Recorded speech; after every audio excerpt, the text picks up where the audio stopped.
you want things rearranged, let me know. But anyway, I'm gonna start the broadcast. I'm gonna go get some coffee. I'm just get some more coffee. I'll be back in a couple. You go down to Starbucks? I gotta do what I gotta do. I'm gonna coffee here, so. Good morning. How are you? I'm fine.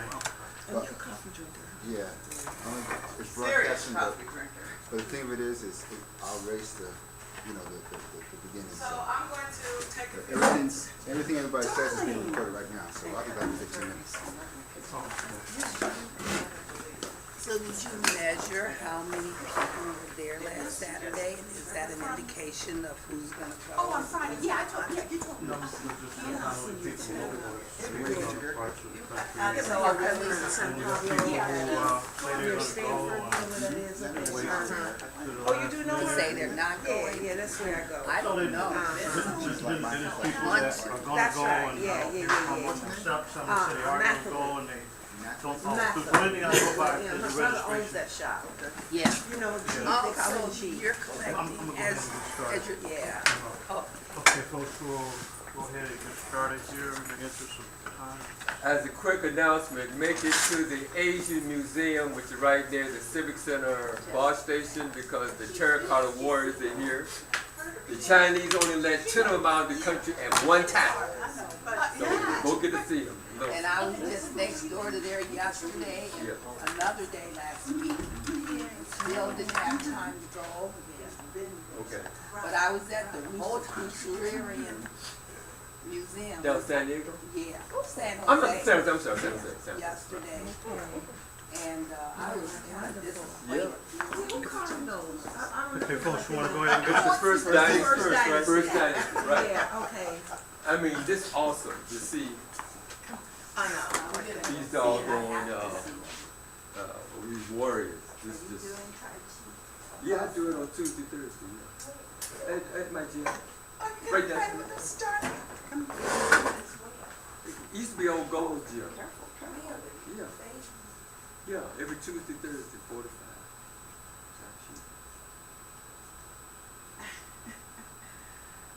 Oh, as we're taking a nice deep breath.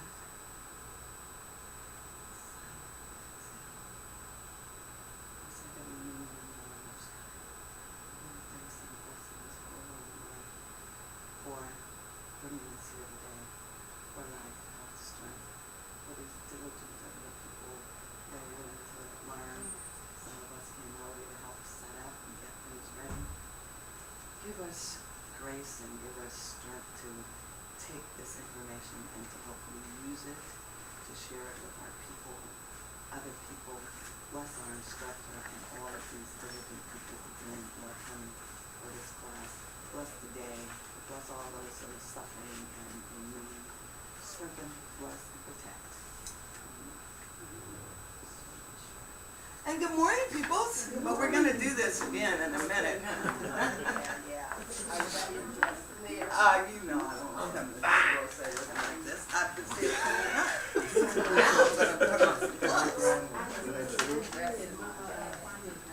Okay. oh yeah, I don't come to well say like this. Yeah, hood. Give your best to the creator. No, you wouldn't be here. No, I gotta go to the gym after. Okay. And I didn't catch anything. Well, I did told you you. make permission to I run didn't catch away? anything. Oh, really? Remember you said I was Yeah. telling you that? Yeah. I said, look, I have like 12, 13 years. Nice. Good immune system. You look beautiful, Mama Fanya. I love your outfit. Right out of Ethiopia. Hi, Jalea. Ethiopia. So when you going on, man, niggas trip with you? Maybe next year. Next year? Hey, Mama Basola, how you doing? I'm fine, darling. How you doing? Good. Ain't make no Hey, what's up, man? So you going to Ethiopia next year, bro? Yes, I am. Okay, Mama Fanya be on that trip with you. Okay. Yeah, he's fine to tell. Okay.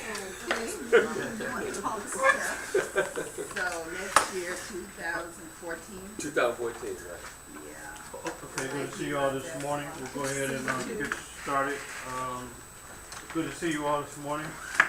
So, Yeah. thank you very much. So this is the fourth session fourth out of 5 sessions on African historians.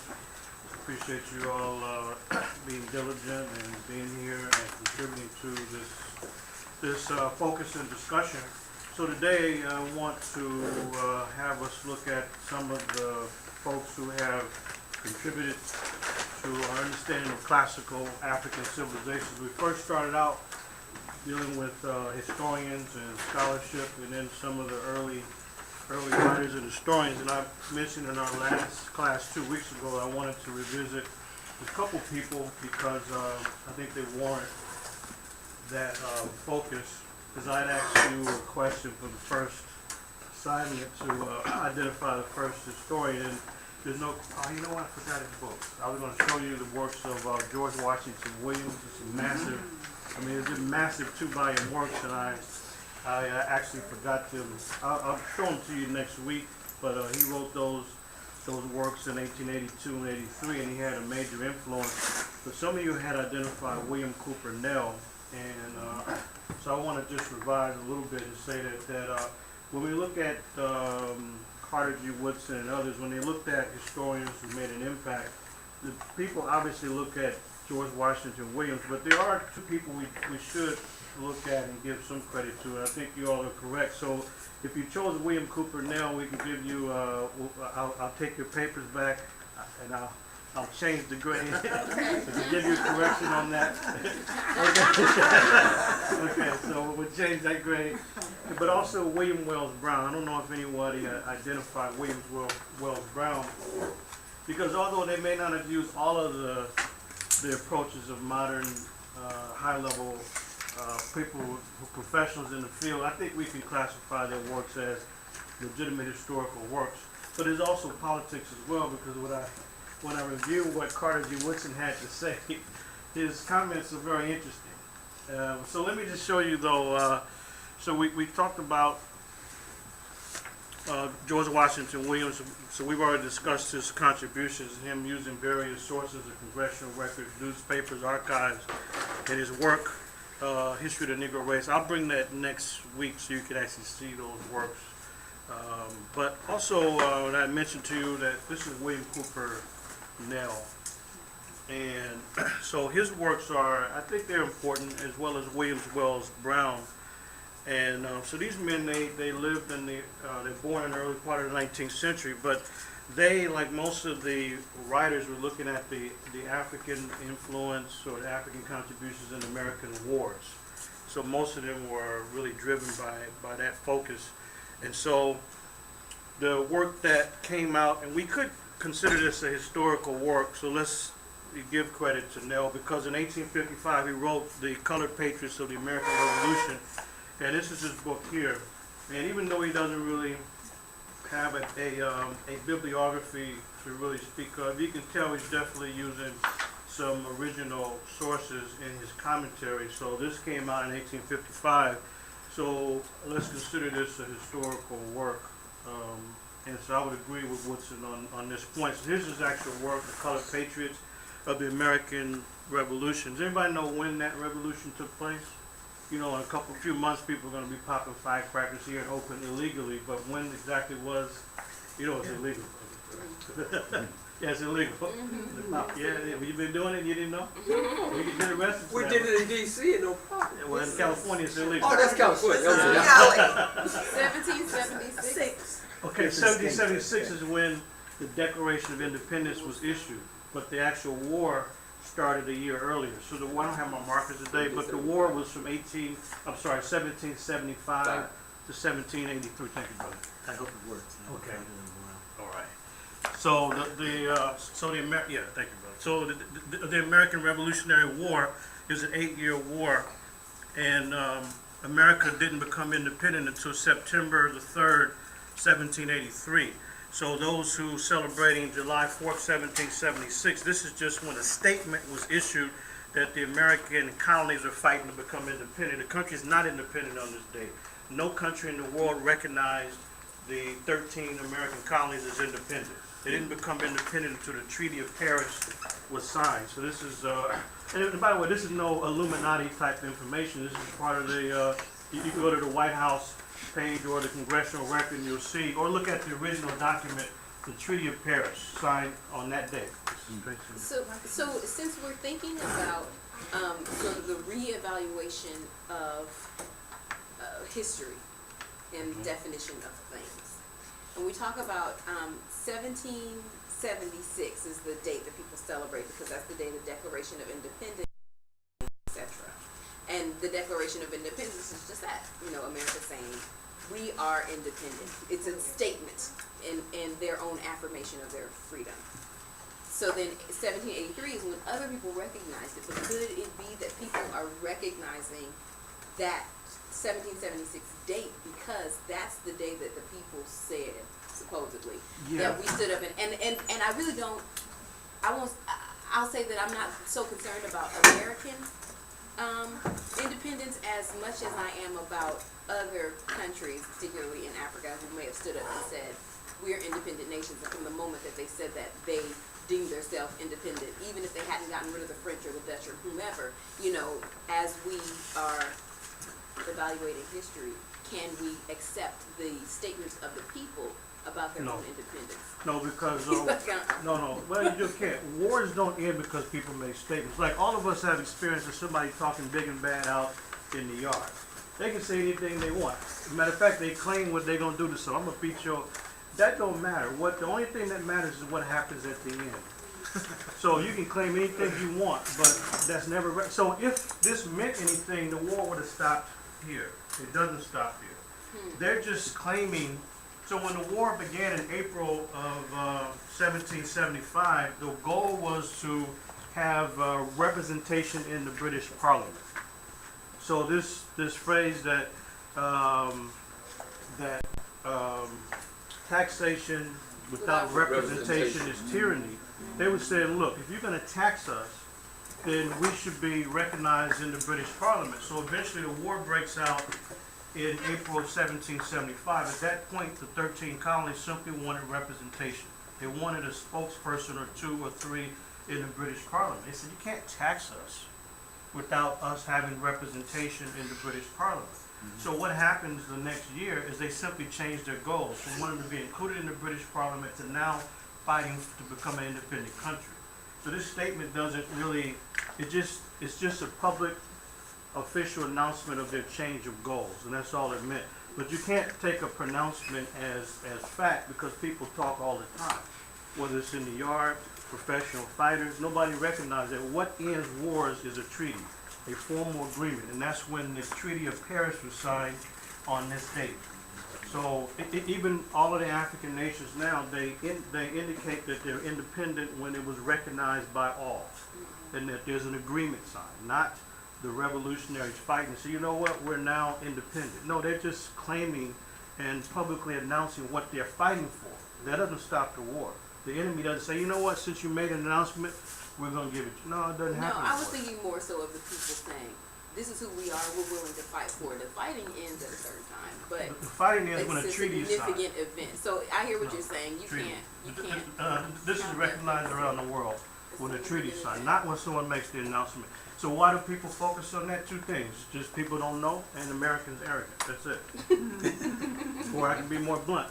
Ignorance and arrogance. That's it. But nobody agrees to this. Nobody. The French, the British, but this is American arrogance. That's all it comes down to. But this is when they become independent. So when they're writing about the American Revolution, that's what Nell and others are referring to. Yeah, let's go with Brother Samuel. As a footnote, when you talk in terms of taxation without representation, I sure wish they would use that same concept when they think about Washington, D.C. That's a lapse. No representation in D.C. Exactly. Right. None. No vote. None. I agree. I'm through. I agree. I agree with that. Yeah. I think you're focusing on an actual transfer of power, which is based on a legal document, and usually a ceremony of some kind, where they run up one flag, take down another one. The statements made, but there's a document to back it up. That's a transfer of power. Absolutely. And there's a change in political arrangements. You look at all the African independence dates, it's always that way. Nobody goes by when the revolutionaries broke away and said, now we're fighting I mean, that didn't happen in Haiti or nowhere on the African continent. So anyway, that's what Nell's referring to. By the way, here's another book by Nell. It's kind of him chronicling information, but I wouldn't really call this a historical book. In fact, no historian would, not just me. So anyway, but it's a contribution, a small pamphlet by Nell, Services of Colored Americans in the Wars of 1776 and 1812. So he, like many people, are just using the year 1776 as if it was a one-year war, when it's actually an 8-year war. But so if you want to look this up, the Treaty of Paris of that year. And so anyway, so we can credit Nell. So 1855 would be, I would say, the first legitimately historical work. And who is this? I actually mentioned his name a second ago. Yeah, exactly. Okay, this is William Wells Brown, born in slavery, he escaped and became an abolitionist, a playwright, a novelist. Not sure what year he was born. Some say 1814, others say 1816. So you all know that C stands for circa or about, and but it's clear when he passed away.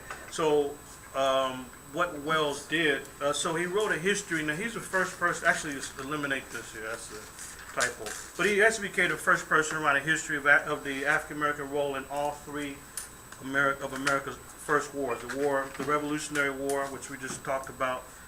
Sometimes they call it the American Revolutionary War, American War of Independence, the War of 1812, which was also fought against Britain and in the Civil War. So he wrote this in 1867. So the Negro and the American Rebellion. He's not just talking about one; he's talking about several. This is his work. But if you take a look at his work, I would consider this a very useful historical piece. So, and he also was certified as a physician, a doctor. Although he didn't really practice very often, but he was legitimately trained as a physician, even though he's not often recognized as such. So the Negro and the American Rebellion, his heroism and his fidelity. So a lot of them were indicating that while Africans are not citizens, they've been loyal to the country. This is really why they're writing about the role in the different wars. So that's his work, 1867. So I would say both of those are early works.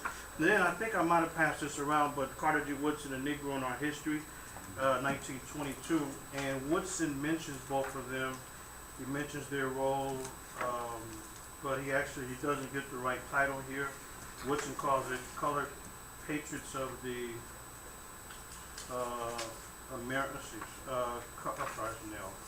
He actually says this work is The Negro in the Rebellion, and he published according to Woodson in 1866. It's not 66, it's 67. He finished the book at the end of 66, and he put out a copyright, but it's pretty clear that that book was not published until the spring or April of 1867. So a small thing, but as a historian, you know, you don't want to make errors. So it's interesting what Woodson says about these two. He says that these are the two first historians, and but Woodson, as he's describing these people, he's talking about impeccable character. And I think he's indirectly saying that they had impeccable character, whereas George Washington Williams didn't. And I think that's why he's crediting these people. He doesn't really say much about George Washington Williams, but if you look at Williams' work, clearly this is a major historical work and a major influence. And Woodson doesn't even mention that. Carter G. Woodson mentions that this book, Negro and the American Rebellion, was the major work and had the major influence, he says, up until 1882. He leaves it at that. But what happened in 1882? That's when George Washington Williams published his book, but he doesn't mention Williams. So it's clear to me that Carter G. Woodson had issues with the character of George Washington Williams.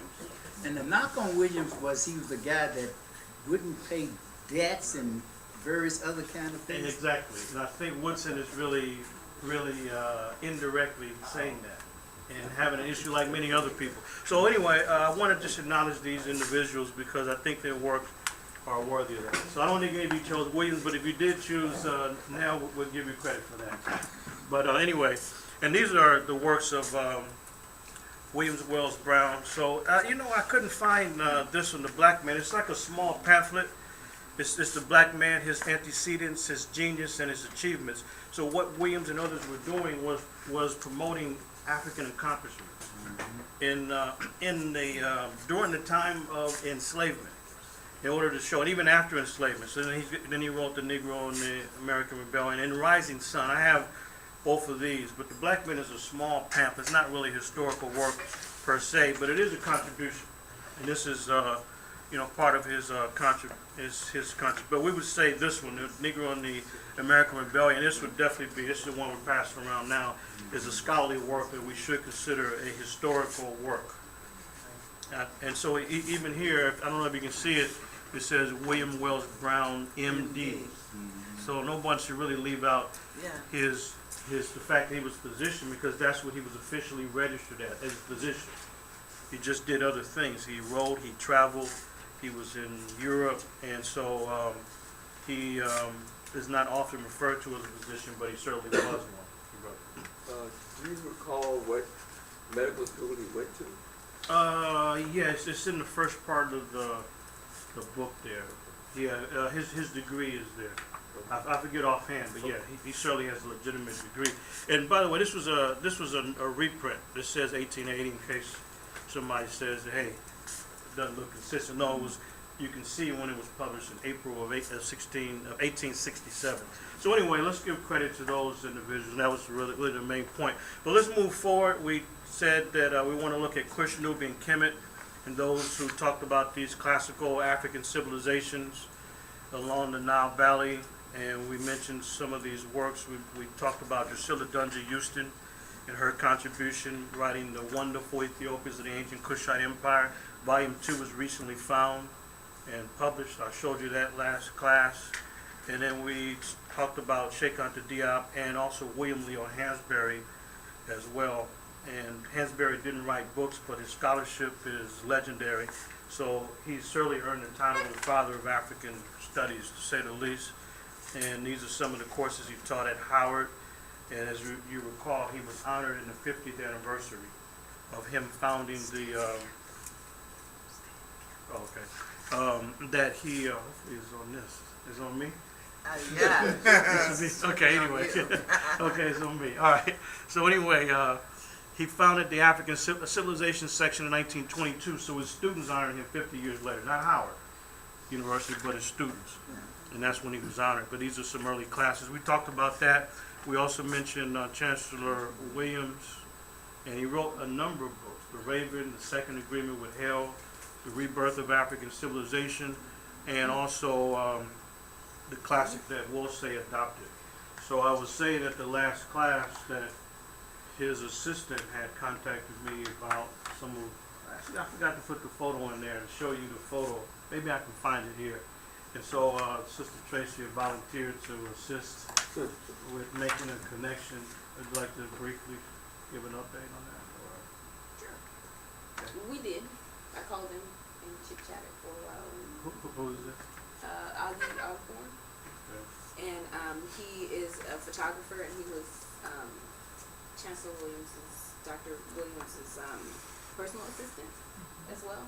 So it was odd because I actually had met him before at a photography show that Deborah Willis had organized, that she had curated in New York when I was at NYU. But anyway, I talked to him for a while about his work and told him that Manu wanted to do a biography of Dr. Williams. And he said that he's happy to share the documents, and I'm actually going in April to DC to scan everything and bring all the content back. So Excellent. She's a photographer, and she had a shoe in already. I know we talk mostly about photography, which was nice. Wonderful. Oh, that'll be excellent. So you got part of a team. You got the beginnings of a team. So, in fact, in DC, the Moreland Springhorn collection in Howard, they have a Chancellor Williams file there. I've gone through the file, but I would have to go again to make sure that I didn't miss anything. You know, sometimes you can miss it. So, and Augie Osborne is also in DC, and he has a folder with a lot of Chancellor Williams' materials.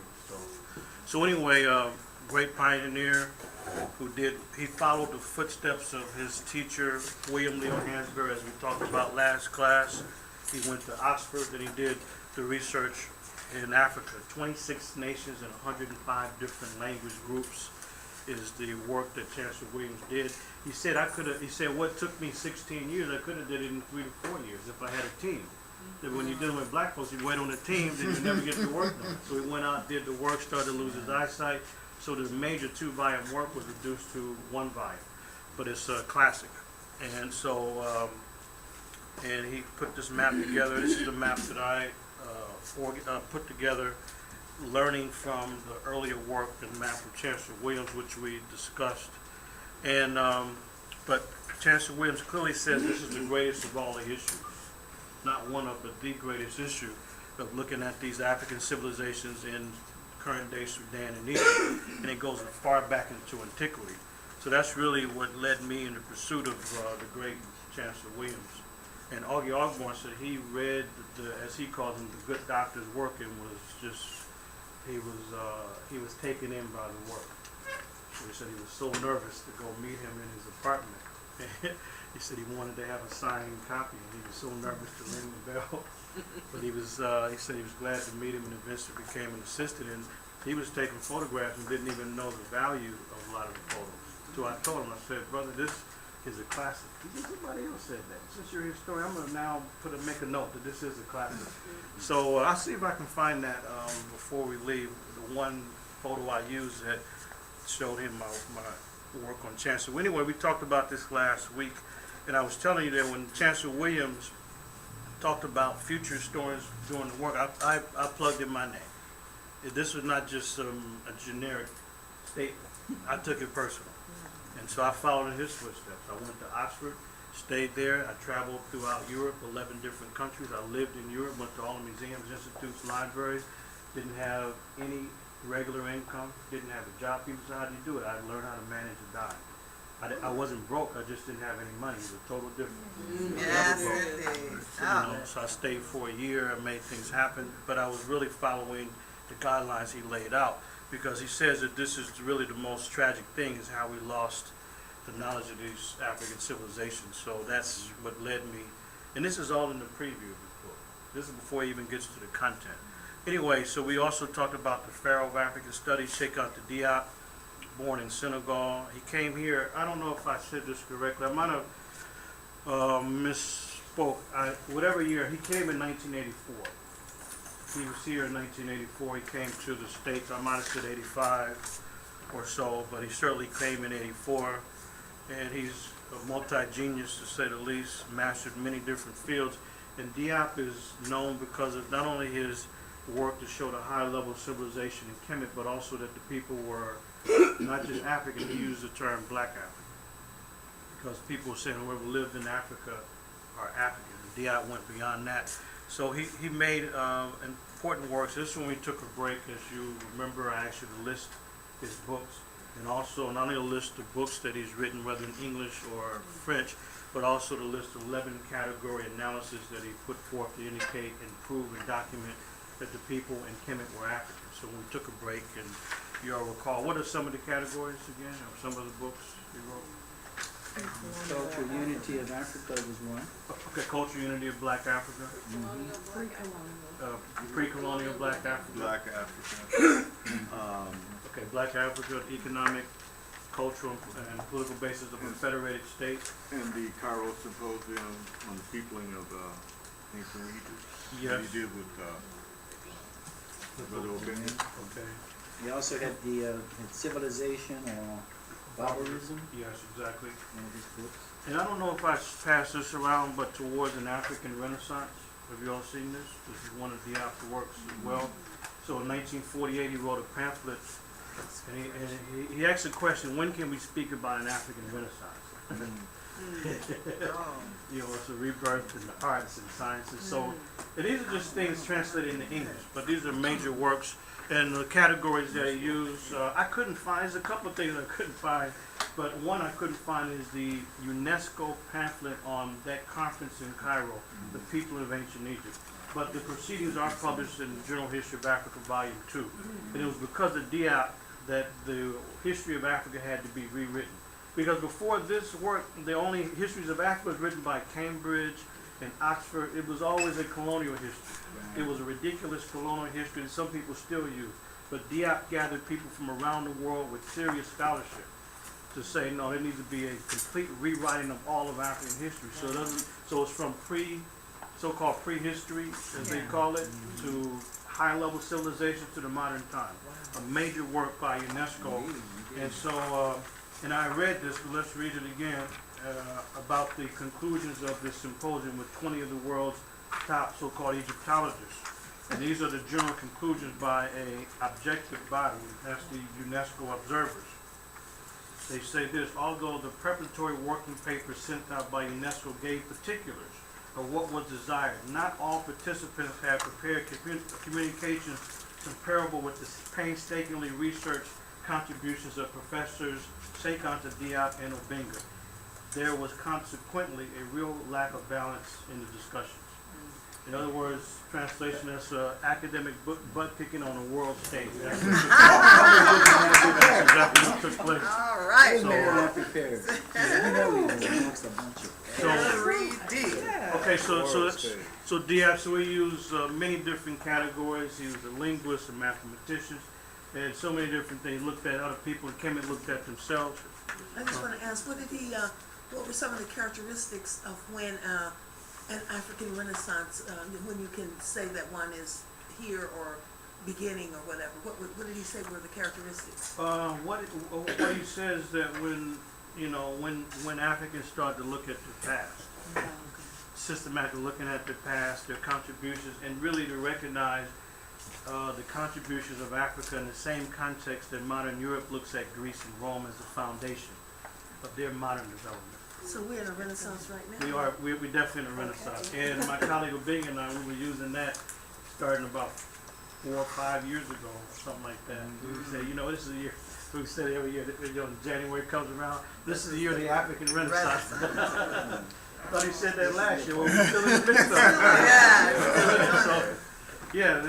And we are. So he used many different categories, which we talked about. So here's, as you all know, Obinga. So now with the Cairo Symposium, there were 20 individuals. And I talked to Obinga about this in detail. And it was Cheikh Anta Diop and Obinga. Diop from Senegal, Obinga from the Congo, who whooped tail on an international scale, and to say the least. Now, they both wrote in French.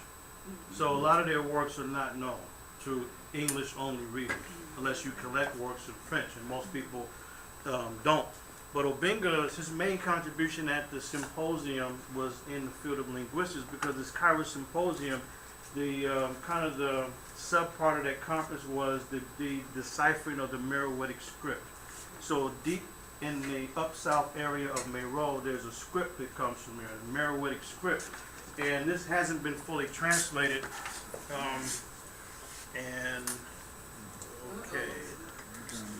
It's not permanent, is it?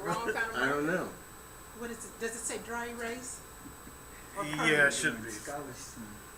Watercolor. It says watercolor markers. Okay. Turn it off. Turn it off. Turn it off. See if it's something on the other side. We'll work it later. All right. Okay. I won't use it. Alcohol. Okay. No problem. But You want me to go get you one? if you I have one, think Brother Ray is. if not, no problem. But with Obinga, he said that his contribution was really at the symposium to deal with the linguistic part. So mainly a linguist, but Obinga is very particular. Very. When he came here in 1999, he was at Temple. He was brought there. He was teaching in the African Studies Department at Temple, or African American Studies Department, and then he came here to State around '99. And I was going to LA to do a presentation, and then one of the students at State called me and said, "Hey, Professor Obinga's here. I want to hook you up with him." Oh man, you must be kidding me. I've been looking for this man for years, and I'm at the airport now. I said, well, how long is he gonna be? So we had a long conversation, and so anyway, when I got back, we hooked up, and every single Sunday, every Sunday, we went to the UC Berkeley main library. We spent from the time it opened at 1 p.m. to 2 a.m. 13 hours, no rest. no food, no nothing. Only thing he needed after a few hours is a seat and some water. Other than that, and then even the days that we went, and we said, okay, Doc, we just gonna stay a few hours and get the material. And it would never happen, because as soon as we figured that we were gonna leave, then he gets excited. M-Film, he called me over like, M-Film, the king, and he's getting all excited. So what's up, Doc? And I take a look. So then we got a whole nother hour because of the king, and we had to talk about the king. And then we getting ready to go. I said, Doc, look at this. So we were looking for original images, things like that, and but we would go every day, 13 hours. So I learned a long time ago, even before that, I learned that if you really want to see who's serious and who's not, just no problem. Here's the test. Just say, you know what, we can't meet today, but I tell you what, why don't we meet next Sunday at the library? That's where you can determine who's serious or not, whether they ain't gonna show up. And one time we had a student who didn't come. Then we had another student who came and left as usual. Okay, this is yeah, this is the dry erase. Okay, so anyway, I don't even know what I was going to write, but The Obinga. middle script or something. Oh, okay, yeah, thank you. So the Merowithic script. This is what his contribution was at this Cairo symposium. So anyway, let me show you some of Obinga's works. This one here is African philosophy during the time of the pharaohs. And all of his works are written in French first. So I got this when it was still in French, so what I would do is get materials through interlibrary loan. Take it out of the library, copy for 2-3 cents a page, bind it, and that's it. This is the only one I didn't bind here. I'll show it to you. But anyway, so he wrote this, I think it was in 1990. Actually, let me show you some of Obinga's works. Anybody know any of his works besides this in African philosophy during the time of the pharaohs? I'm trying to think of the title of it. I haven't had a chance to read it. I know it's on African history, early African history, something like that. He wrote a piece.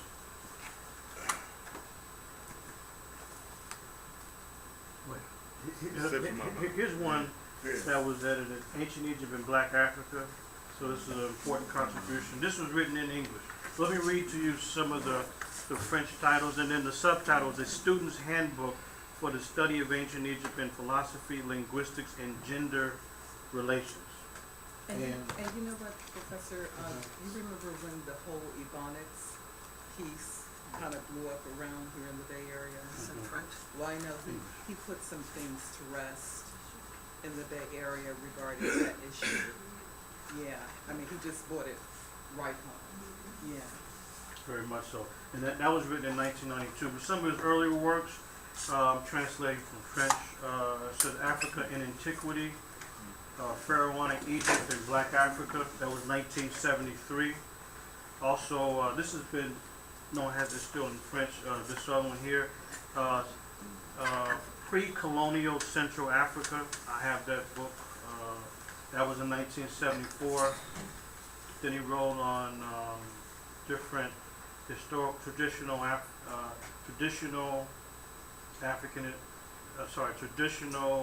contributions from Central Africa in 1976. Then he wrote a piece on Zaire in 1977. I have this one too. When I went to Paris, I usually pick up their works. It says For a New History. That was in 1980. The traditional literature of Imbolchi, that's his group in the Congo, 1984. And here's a major one, 1993. I'll pass it around now. The Common Origin of Ancient Egyptian, Coptic, and Modern Black African Languages. And this is what Obinga. So this is so this African. And by the way, before this was published in English, Ivan Van Sertima published a section of this. But I have it originally in French. Yeah, we were studying that one. You studying that one in SAC? In SAC, yeah. Okay, you're studying it right now? Right now. Oh, excellent. Okay, yes, sir. And this is the only one I didn't have bound. But anyway, this is Common Origin. And by the way, most of Obinga's books are 400, 500, 600 pages or more. But it's Common Origin, as I said, Common Origin of Ancient Egyptian, Coptic, and Modern Black African Languages. He always uses Black African along with his his elder colleague Diop, and it's an introduction to African historical linguistics. So this is the work of Obinga, and so his contribution continues. He moved back to the Congo a handful of years ago, 3-4 years ago, somewhere around there, maybe 3 or 4. And so you all know him from the community here, but you know, it was great to work with him for those years. And one thing about Obinga is very particular. We had a student that was with us he came one time. They don't come back. It's too long for them. Seriously, they don't come back. That's so we can tell who's serious and who's not. Anyway, Obinga would not allow anybody to photocopy any of his stuff. He wants to make sure that the title page is copyright, the copyright page, everything, bibliography. He wants all of the details. He didn't trust anybody. Seriously, he said, I just photocopy. No, not for him. So even he wouldn't. So he let a student can carry the books over to the copier, but he would not trust anybody. So I had to copy the stuff for him. And I remember one time it was a little bit after 2. It was like 2:10 in the morning, and nobody was there. Everybody had finished, and it was just me and Obinga. And the janitor said, "Look, y'all can use the copier, but make sure that you turn it off and turn off the lights, because I'm gonna get in trouble in the morning. So I'll see you all later." Even the janitor was still there when we left. But that's what we do. We stay for 13 hours, you know. And then I was sharing with Obinga some of my work. So initially, he said, "Oh, Pim, everything's a forgery." I was telling him about the Rahotep and Nafret forgery, 2 of the greatest forgeries in the history of ancient African archaeology. I said, Doc, if you take a look at this, you can tell this is altered. This is part of the African. Oh, that's okay. So I said, you know what, Doc doesn't understand. That's okay. I understand how he thinks. He's never heard this before, no problem. So when I went to pick him up the next Sunday, I had all my ammunition, all my artillery. I brought all my stuff, and then I found some stuff in the library. I said, now take a look at this. And then some of you don't know, but then when he was teaching the class here, he started to shift his comments. So if he's talking about the art, he said, okay, well, this artifact, it may not be real, but I want to point out that he's pointing out some things. So yes, you started to preference his comments because, you know, like most researchers, they don't necessarily believe what they may hear or see. But, you know, and I recognize that although I've benefited, he did too, because I'm benefiting or being able to share my work around the world. You know, and so he was open, but very meticulous.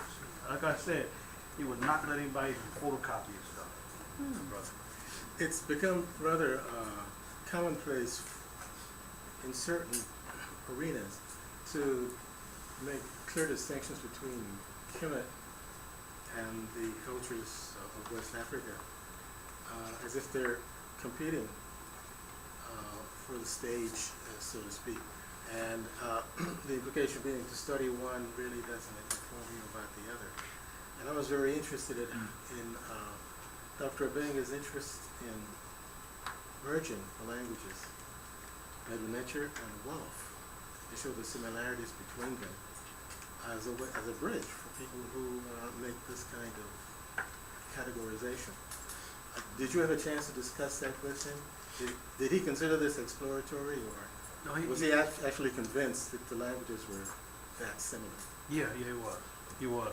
Because that's one of the things that Diop shows, that West African languages, many of them can be traced back to the Nile Valley. So he used his own language, the Senegal Wolof, as an example. And so Obinga did the same thing with Ngosha, his language, as well as other languages.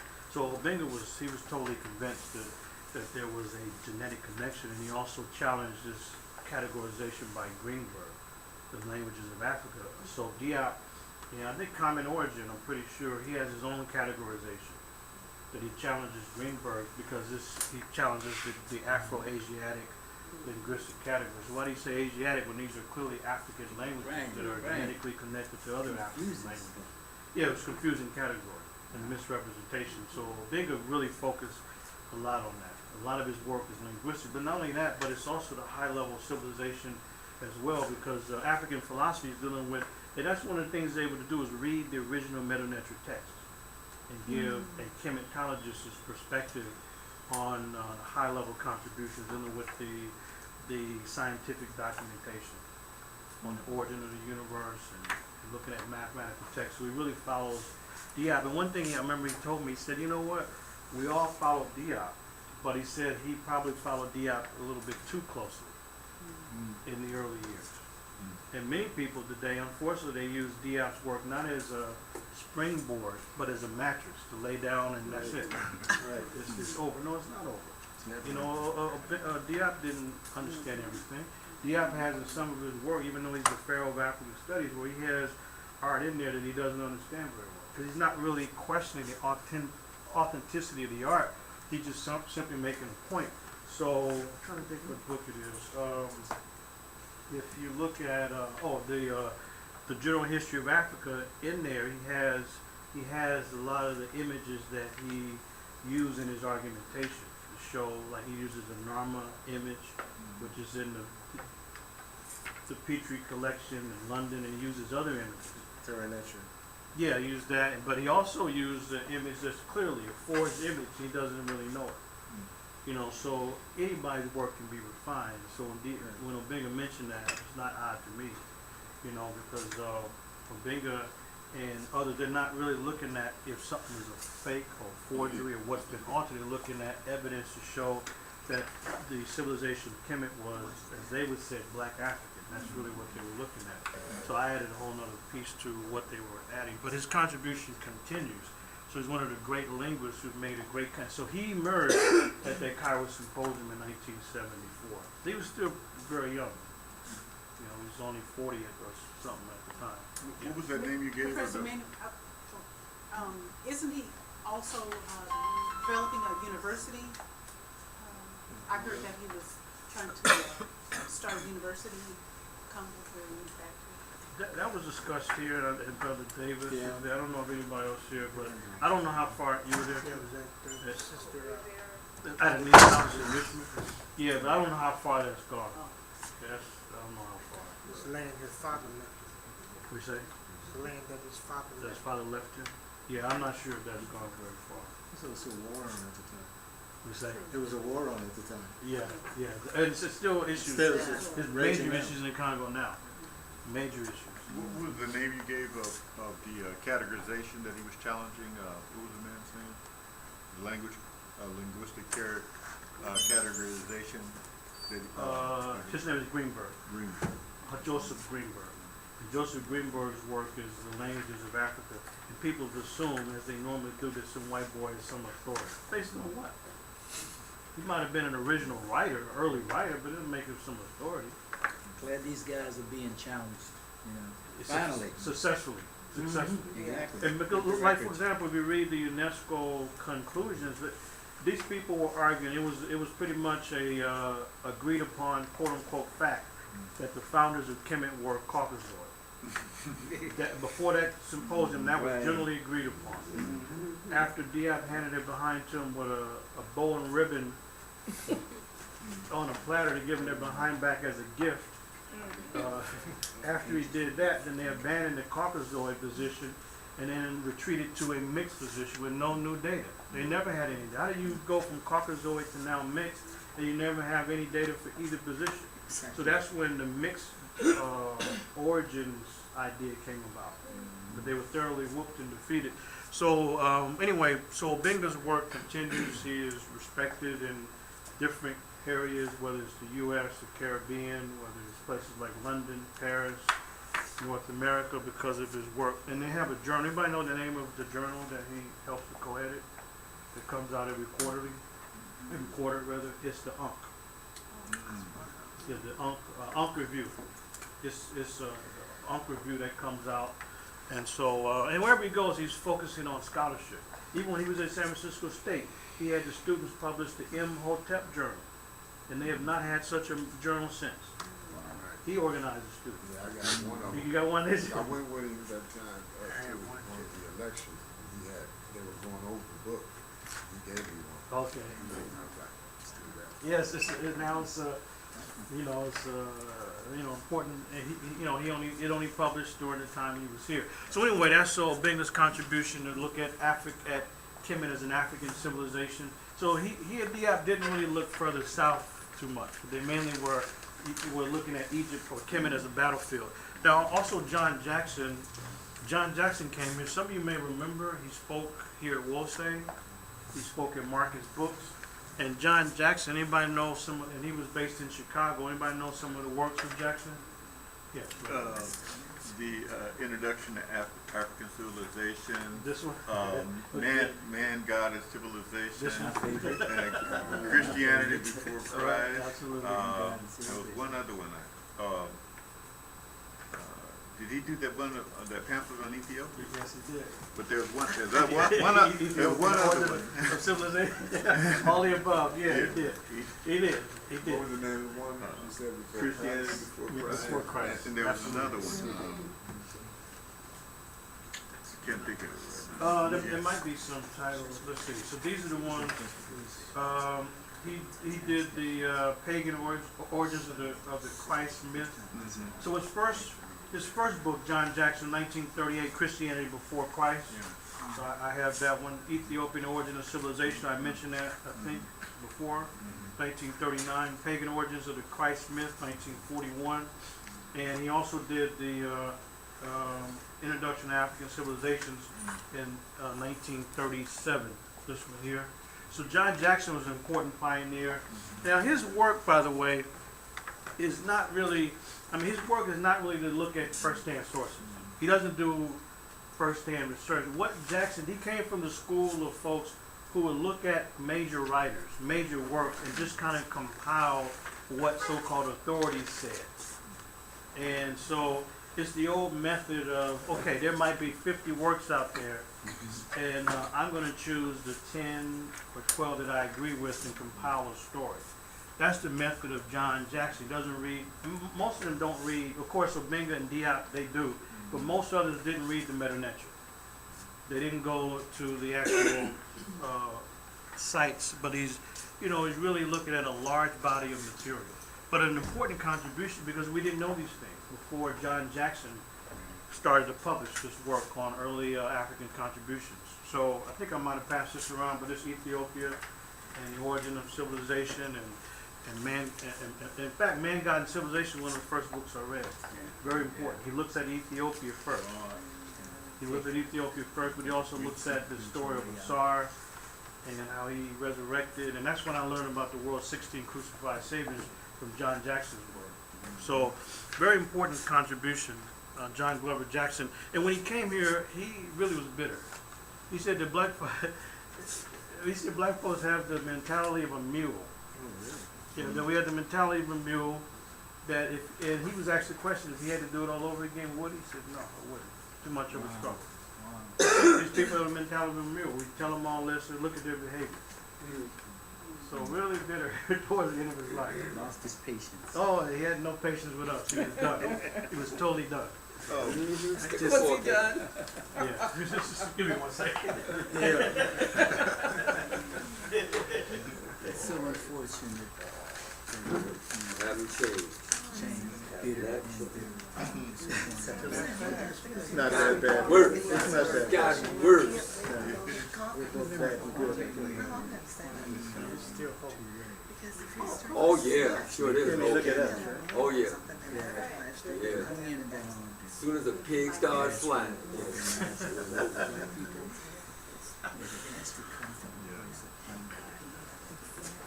I think we need to give up the habit of shooting each other in the foot.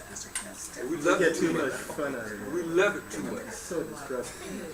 That's right. We love it too much. I can have bring somebody back. Love it. I'm sure that has a legitimate beginning. Oh, yeah, okay. So plantation. Oh yeah.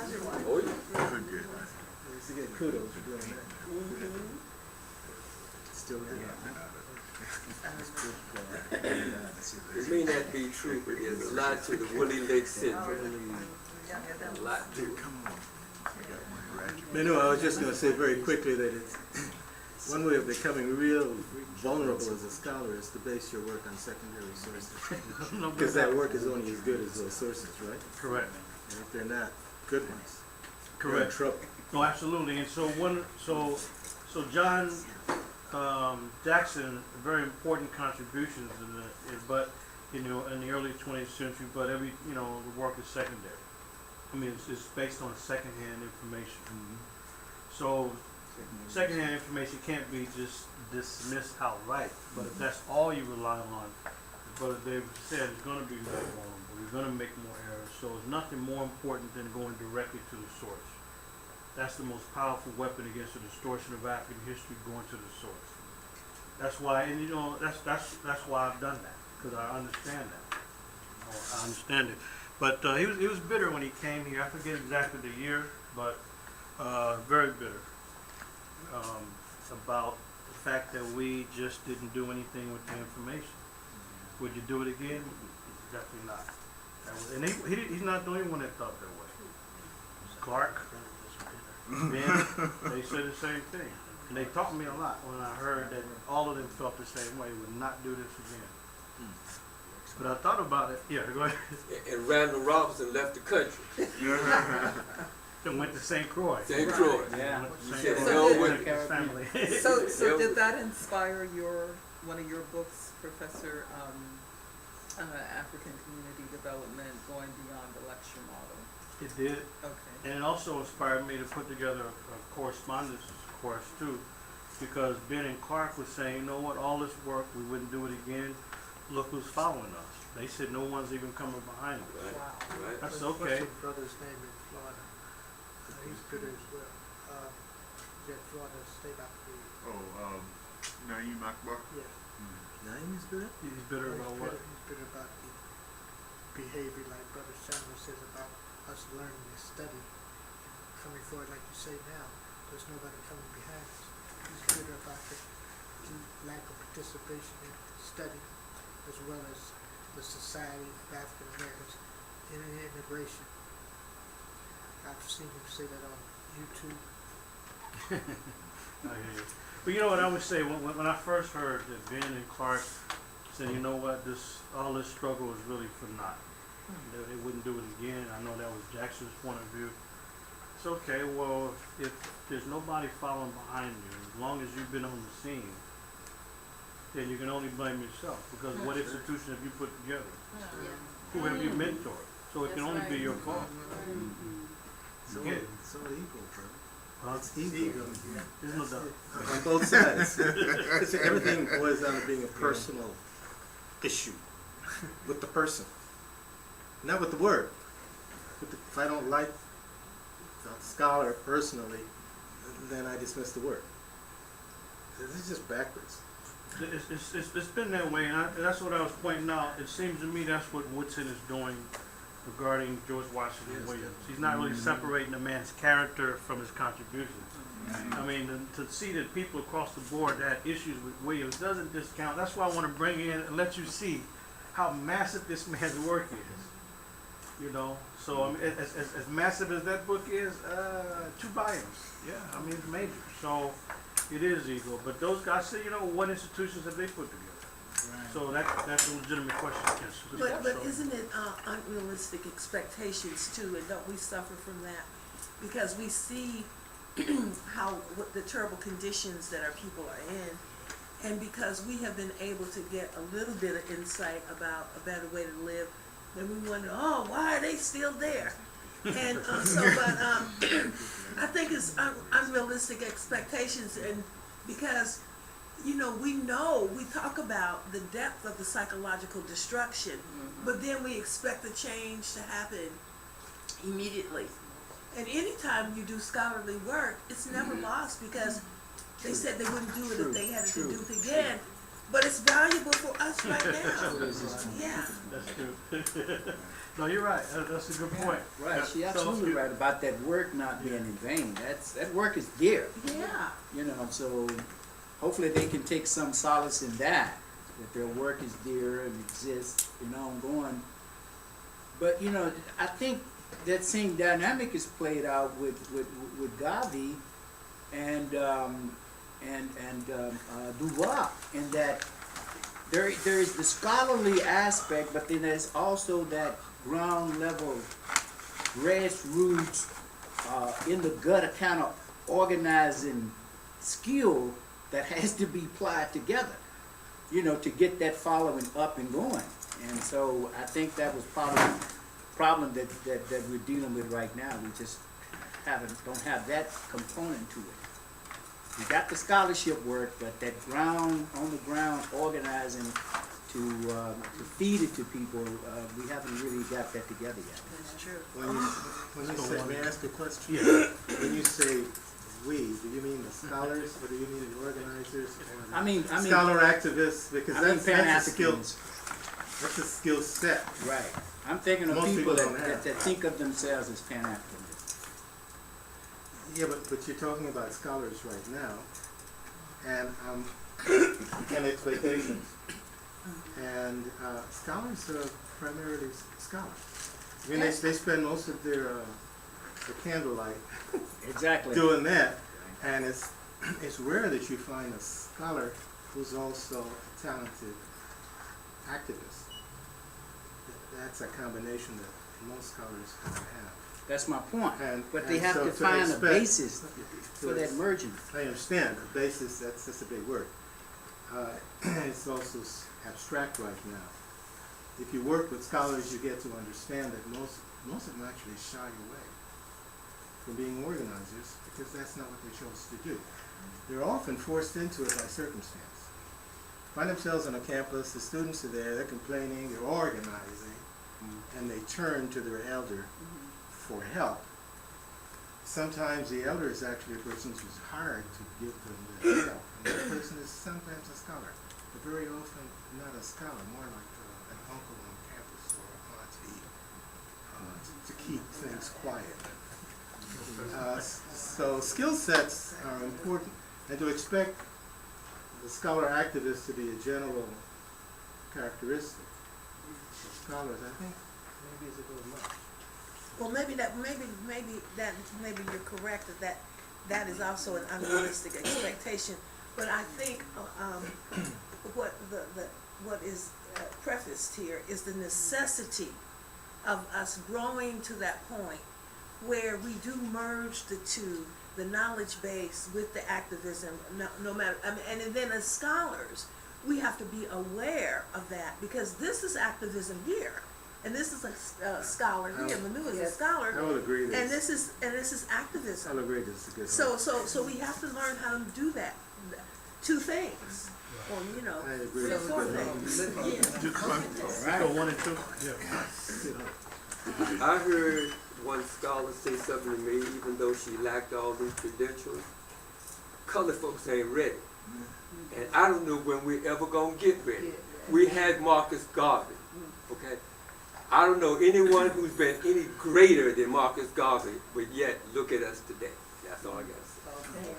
Now, was it? All right.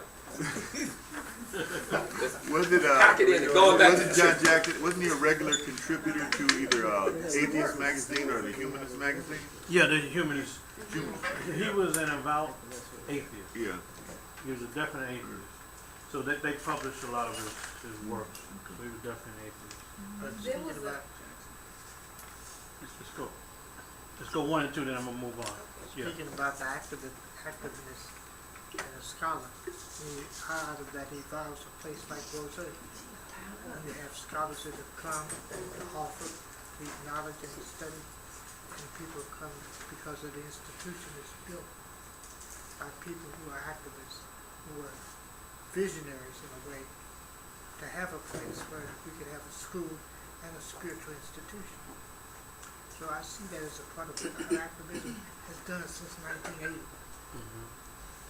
No, that exists, no doubt about that. So Appreciate it. one of the things that you mentioned was about the people who are talking or have some concerns about our future. You know, what types of institutions are they building? What types of mentorship are they carrying out? And one of the things that was interesting, I did a historical tribute on about a John Henrik Clark a couple months ago, and one of the things that I found out about him was that he was instrumental in bringing Sheikh Anta Diop's work to the U.S. and also to translating a lot of his work. So, you know, like you said, it's important to point out that they were definitely supporting one another. And, you know, that also brings us up. Obviously, students are studying and you're building and growing scholars now. And obviously, you know, people who are in the scholarship or who are designated as scholar leaders have the understanding that mentorship is necessary. Like, you know, Brother Raymond pointed out. Okay. So, you know, in the book that Crystal referenced of mine, Towards Black Community Development, the subtitle is Moving Beyond the Limitations of the Lecture Model. Amen. First book written about the movement by movement activists. And one of the things I pointed out is that people leading this African-centered movement when it was alive. Now we have an African-centered community more than a movement, but nevertheless, the people were assuming that information alone transforms behavior. I said never. The information alone has never and will never transform behavior. So you have intellectuals focusing on thinking that once we learn, hey, we're African, that we're going to go out and save the world. That don't mean anything, because you got folks who claim to be African whose conduct is even more atrocious than other folks. That never meant anything to me. But anyway, Jackson was very bitter, to say the least, and he came here and he was very bitter. And okay, so Clark, one of the things about Clark, Wait, I'm sorry, you said moving beyond the lecture model. Who? moving beyond the limitations of the lecture model. And that was one of your books? Yeah. Oh, yeah. What Look, a I'm 92 sorry, I don't know. Read the title, brother. So she can look at it. Towards The Black, title. that's it. Towards Black Community Development. I first wrote it in 1993. I revised it in 96 to include a chapter on Obinga. I called it Obinga versus the lecture model. The lecture model is professional lecturers who will lecture 150 to 250 times a year proudly. Professional lecturers, high profits, high honorariums, and booking agencies. So this institution, for example, couldn't even call across town anymore to get the scholar to come and speak. We had to call to Atlanta and book the engagement through the booking agency. So the American Program Bureau became one of the major houses to book these professional lecturers. And the problem with this idea is to lecture without end, without any plan or program. That's the lecture model. High profits, high honorarium, booking agencies, and professional lecturers with no plan or program. So it's not only the hustlers' fault running around taking advantage of the community, but it's the community's fault to invite these people in and speak about the same old tired message over and over again. So we'll talk about that next week, but nevertheless. Oh, and by the way, you should know, people may talk about Chancellor Williams nicely now, but you take a look at the last 5-10 years of his life. They dismissed Chancellor Williams. They did. You know why? Because he rejected the lecture. He said, you know, I can't just come and speak at your event. I want to know what you're going to do with the information. And besides, I want to know what you did with the information last time I came. And he said the problem with black folks is we get stuck at the first two steps. So meeting, speaking. He said it about 7 times, but we don't do anything after that. That was his criticism. So what did they do to Chancellor Williams? He was dismissed. I can tell you when I lived in Baltimore and for 7 years, they had all these events to honor the elders. And you know who it was? Benning Park, all the time. And I had no idea. I was stunned that Chancellor Williams, and the people knew, they knew that I was most inspired by Chancellor Williams' work. I was shocked to learn that he was at a nursing home in D.C. all this time. All these elder appreciation banquets and dinners, not once was the man ever honored. Nobody went to pick him up. You know who they honored? Those elders who were still what? Lecturers. And they dismissed. As a matter of fact, it was common. It was common for people to publicly come out and dismiss Chancellor Williams' work and criticize his work publicly and never say anything about anybody else's lack of scholarship.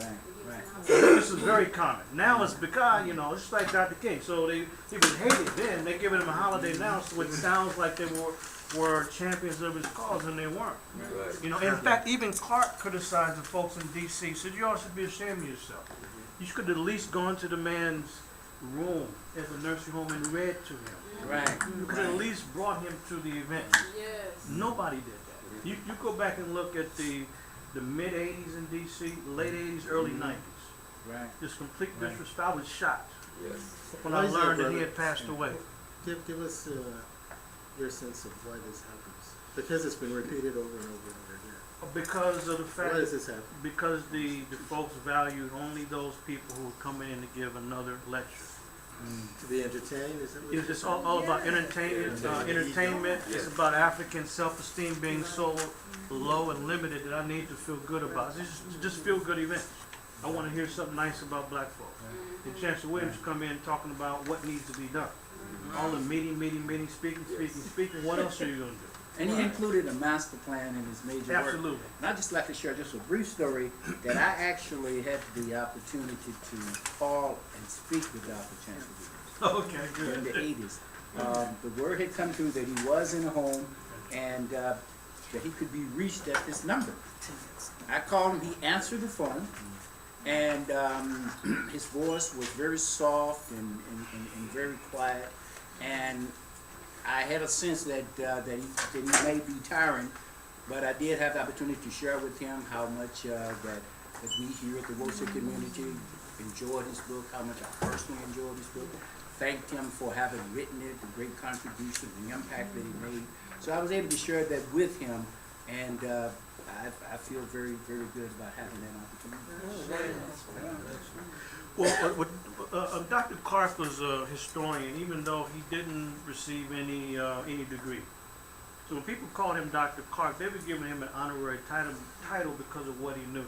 He sat on so many scholarly panels, and people couldn't even hold his books. They couldn't hold his books. So those that try to argue against Clark, they really didn't do well, because he's not only a great thinker, but he, his broad reading is very important. He says, I argue only with my equals. Everyone else I teach. And Clark would be at a conference, look like he's sleeping. As soon as he misses his name, he would wake up and speak. So one of the great historians, Benjamin Quarles, because if you want to know about the African contribution in the U.S., you've got to ask the question, what does Quarles say? Quarles' book like The Negro in the Making of America, Black Abolitionists, and so many other books. So I would sit in Quarles' office on Morgan State's campus, and I asked him one day, I said, Dr. Quarles, in fact, at the time he was retired, and nobody else, can you imagine this? Nobody else took advantage of one of the living legends. Just walking across the campus, a little bit frail, but mind sharp as a razor. So I go, make an appointment, sit, and I said, Dr. Quarles, what do you think about your contemporary, Dr. Clark? Because even Clark focused a lot on Africa, whereas Benjamin Quarles focused on the African American experience. I didn't know what he was going to say. And what Dr. Quarles told me, he said, he thought for maybe a second or two, he said the value of John Henry Clark is that he put Africa back in the limelight. He put Africa back on center stage. And that was the man's contribution, to highlight the value of Africa. So Clark never really wrote about Kemet per se, but his lectures are absolutely insightful. So towards the end of his life, what was written is the one major book. And anybody know the name of the one major book? It has Revolution.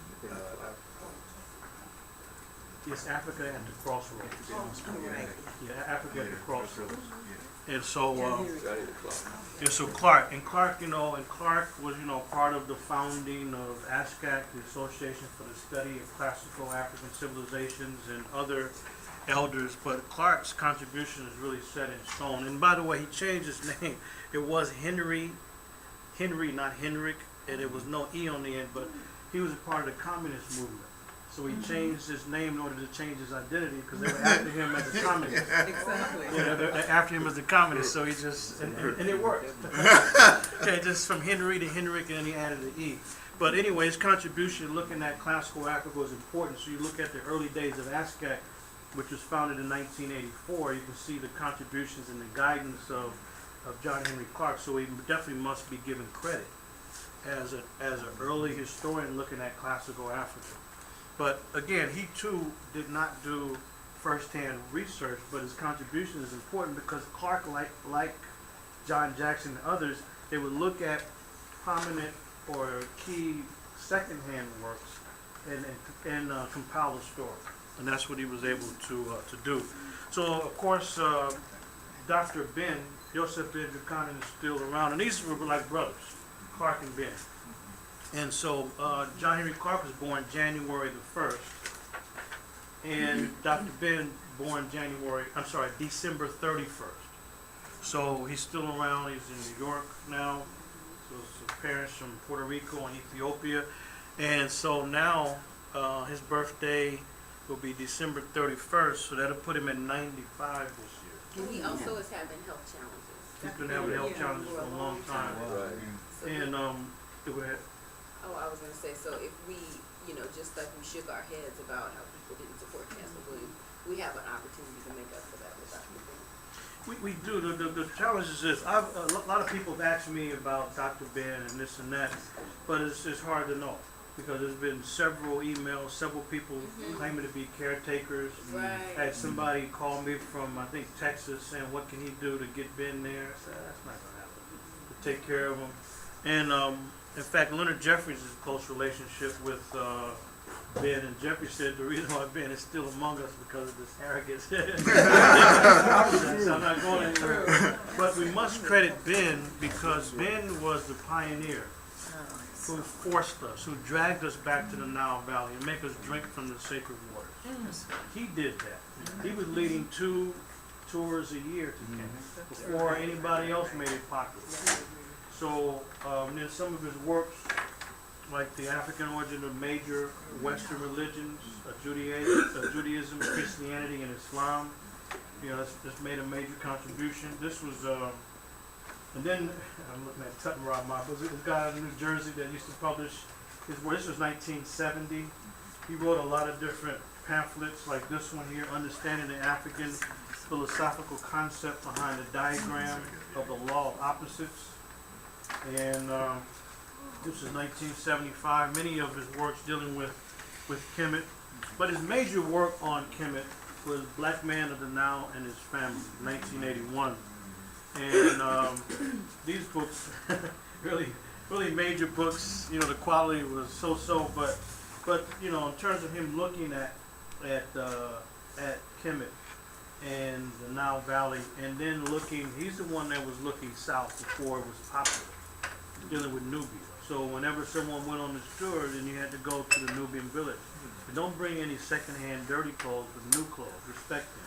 You want to give money, you give money, but you give new clothes. Respect the Nubians. And so he adopted the Nubian village of Dabo. So before it was popular, most people who lead tours to Kemet, most of them, they learn where to go and how to organize a tour from none other than Dr. Ben. They didn't learn on their own. They learned from Ben.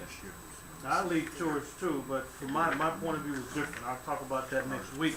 But nevertheless, so Ben's contribution is important. So Ben and Clark are at the foundation of ASCAC. When ASCAC was founded in 1984. And this is his major work here, Black Man of the Nile and His Family. So his contribution continues. At the Million Man March back in '95, there's a lot of people that spoke. And I remember right after that, I was speaking with some students, and I said, did any of you see the great elder who graced the stage? And they said, oh, yeah, the man who has some dribble on his mouth, he's focused on the wrong thing. I said, so it shows what you understand. I said, Dr. Ben, yeah, he might have looked frail, but he pointed, he said, you built that monument. He said, you built DC. He said, only Ben could have given that kind of historical insight. He was talking about the layout of DC being influenced by the wisdom of Kemet. And so he was there. I don't know if you all saw that, but he pointed. That's what he's talking about the Wasi Monument, which is a phony replica of an older African monument, the Tekken. But nevertheless, his contribution is important because it was Ben that dragged us back to the Nile Valley. Now you have one hustler after another that are taking tours of Kemet. They don't know anything. They don't. These are hustlers. It's just taking money from the people. It's stunning now what it has descended to. And I can tell you that most people who even if we call their tours legitimate, they've not added anything to what Ben was doing 30 and 40 years ago. They've added nothing to the tour. because all they know is what was presented to them. They don't know Kemet from the point of view of a researcher. They don't know the archaeological sites. They don't know that, yeah, I agree, this site might not be spectacular, but it's the most important site because of the inscription there behind the rock, which you've never seen. So they don't typically know that, but we have to credit Ben and Clark. And again, Ben, even though he is an important pioneer, he didn't read Medu Neter at all. If you take a look at his book, Black Men Are Now and His Family, or any other works by Ben, you can see that when he wants to quote the text of Medu Neter text, what does he do? He takes from a non-credible source, Wallace Budge. Look, let me tell you something about Budge. 4 things. Number one, Wallace Budge wrote 100 years ago. So obviously there's going to be more understanding 100 years later. That's one issue. Secondly, at the time Wallace Budge wrote, you can look at his Egyptian hieroglyphic dictionary. He himself said he didn't know the language very well. He said that. Also, the man was a vicious anti-African racist. He said he was a half-baked African savage.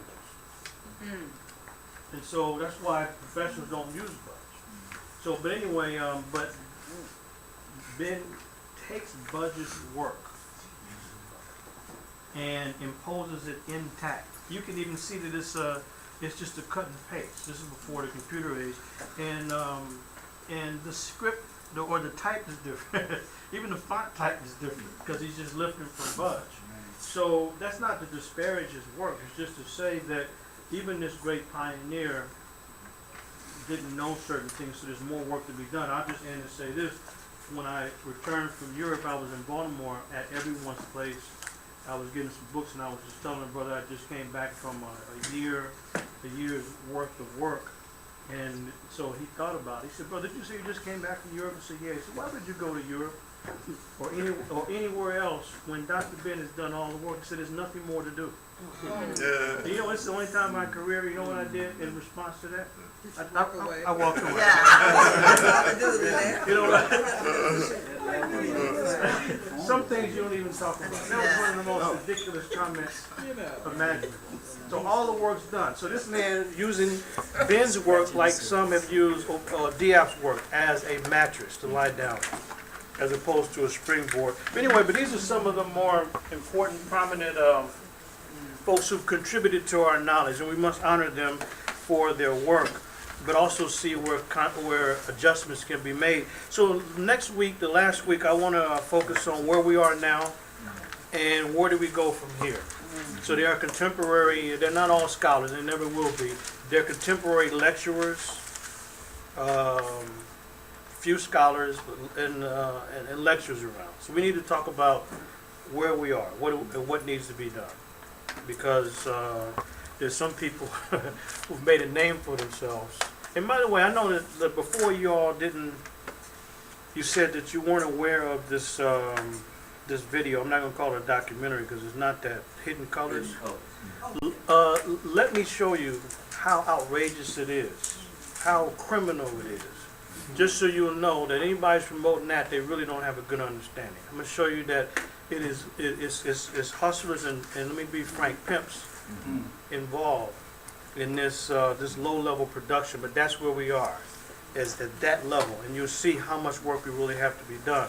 So I don't make statements without proving it. When I show you what's behind that, then you'll say, "Wow, are you kidding me?" I said, "Nope, here's the documentation that you can see."